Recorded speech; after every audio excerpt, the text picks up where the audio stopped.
Assalamualaikum warahmatullahi wabarakatuh. Berjumpa lagi dengan saya channel Lintas Selatan.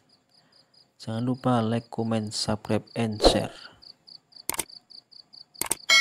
Oke teman-teman, untuk kali ini channel Lintas Selatan berada di Gua Sentono dan akan menguak kisah atau asal-usul Gua Sentono.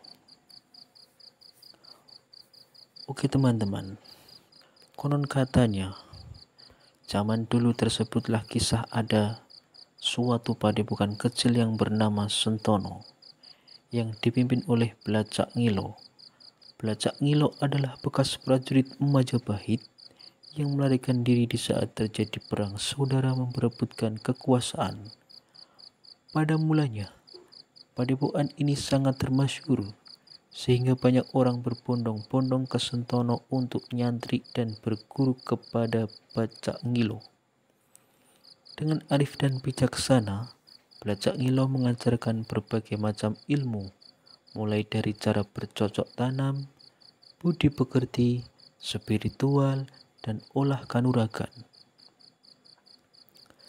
Daerah Sentono terletak di tepi aliran Bengawan Solo, sehingga strategis untuk pertanian, sehingga tak mengherankan jika perkembangan yang luar biasa hebat, bahkan Blacak Ngilo oleh para pengikutnya diperlakukan bak seorang raja. Tapi lama-kelamaan perangai Blacak Ngilo mulai berubah. Dia mulai sewenang-wenang terhadap para pengikutnya. Masyarakat diharuskan untuk menyetorkan separuh lebih dari hasil panennya. Tak hanya itu, dia juga memerintahkan kepada seluruh rakyatnya yang mempunyai anak perempuan agar dipersembahkan untuk dijadikan selirnya. Rakyat mulai resah, apalagi setiap malam bulan purnama harus disediakan darah segar manusia untuk dijadikan tumbal untuk menambah kesaktiannya. Keresahan masyarakat ini sampai terdengar oleh Sunan Bonang. Kemudian Sunan Bonang mengutus salah seorang santrinya untuk menemui Blacak Ngilo, yang intinya mengingatkan Blacak Ngilo agar tidak lagi sewenang-wenang terhadap rakyatnya. Jangan menyembah berhala dan mengikuti ajaran Islam dengan lurus dan benar. Mendengar perkataan utusan tadi, si Blacak Ngilo murka. Ditebasnya leher utusan Sunan Bonang sampai putus. Tempat pemenggalan leher utusan Sunan Bonang sampai sekarang diabadikan menjadi sebuah desa bernama Pangulu. Konon katanya,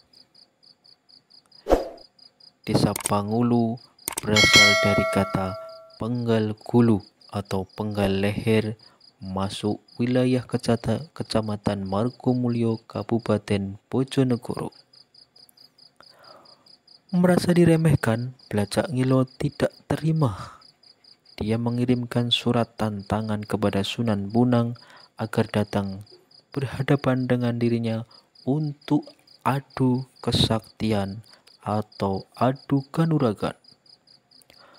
Sunan Bonang pun menyanggupinya, tapi Sunan Bonang minta beberapa syarat.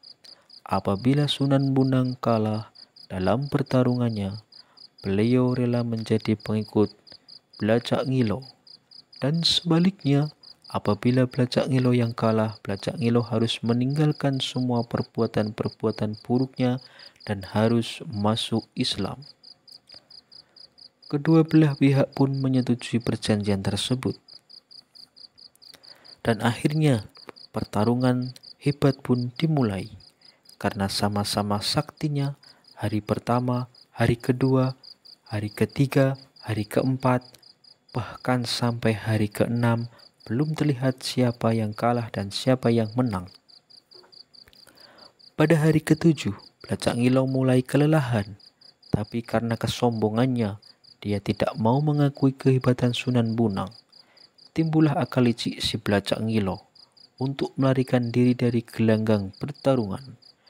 Dengan sisa-sisa kesaktiannya, maka masuklah Belacak Ngilo ke dalam perut bumi untuk melarikan diri. Sunan Bonang pun tidak mau kalah. Dikejarnya Belacak Ngilo ke dalam perut bumi. Akhirnya terjadi kejar-kejaran di dalam tanah.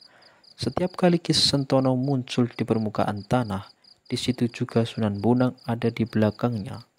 Bahkan lari ke daerah Tuban, Jawa Timur. Sunan Bonang juga ikut muncul di Tuban, Jawa Timur. Karena kelelahan, Belacak Ngilo minta kepada Sunan Bonang untuk minta waktu untuk istirahat. Dikabulkannya permohonan Belacak Ngilo. Tidak menyanyiakan waktu, Belacak Ngilo mencari tempat untuk senderan. Tempat semendinya atau senderan Belacak Ngilo inilah kemudian lahir nama desa Menden yang berasal dari kata semende atau senden. Dan akhirnya Belacak Ngilo mengakui kekalahannya. Dan akhirnya pula Belacak Ngilo bersedia masuk Islam menjadi pengikut Sunan Bonang untuk menyebarkan ajaran Islam di wilayah Menden. Lubang-lubang dalam tanah bekas untuk kejar-kejaran antara Sunan Bonang dan Belacak Ngilo meninggalkan bekas berupa goa. Goa inilah kemudian dinamakan Goa Sentono. Dan wilayah di sekitar goa dinamakan Dusun Sentono, yang secara administratif masuk wilayah desa Mendenrejo, Kecamatan Keradenan, Kabupaten Blora. Oke teman-teman, demikianlah sejarah singkat terjadinya desa Menden dan Goa Sentono. Oke teman-teman, jangan lupa like, komen, dan subscribe.